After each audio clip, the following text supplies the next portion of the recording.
સુરત ડુમસ વિસ્તારમાં ઉદ્યોગપતિ દીપક ઇજારદાર વિરુદ્ધ પોલીસે કાયદાનો સકંજો કસ્યો છે। જાહેરમાં દીકરાના જન્મદિવસની ઉજવણી દરમિયાન ફટાકડા ફોડવાના મામલે કાર્યવાહી કરવામાં આવતા ભૂલની માફી માંગી। મળતી માહિતી મુજબ રસ્તા પર કાર ચાલકે હોર્ન મારતા દીપક ઇજારદારના સાગરીતોએ ભયાનક રીતે કારની બાજુમાં ફટાકડા ફોડ્યા હતા। આ સમગ્ર ઘટનાના વિડીયો સોશિયલ મીડિયામાં વાયરલ થયા બાદ પોલીસ હરકતમાં આવી। વિડીયો વાયરલ થતાં પોલીસે જાહેરનામા ભંગનો ગુનો નોંધી દીપક ઇજારદારને બોલાવ્યા। પોલીસ દ્વારા સમજ આપી માફી માંગવામાં આવી। આ મામલે દીપક ઇજારદારે જાહેરમાં કહ્યું, મારે ભૂલ થઈ છે, પરંતુ અન્ય લોકો પણ આવું ન કરે।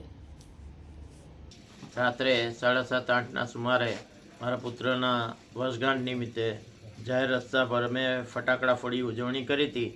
એ પોલીસ કમિશનર શ્રી સુરતનાએ જાહેર કરેલા જાહેરનામાનો ભંગ થાય એની મને જાણકારી નહોતી।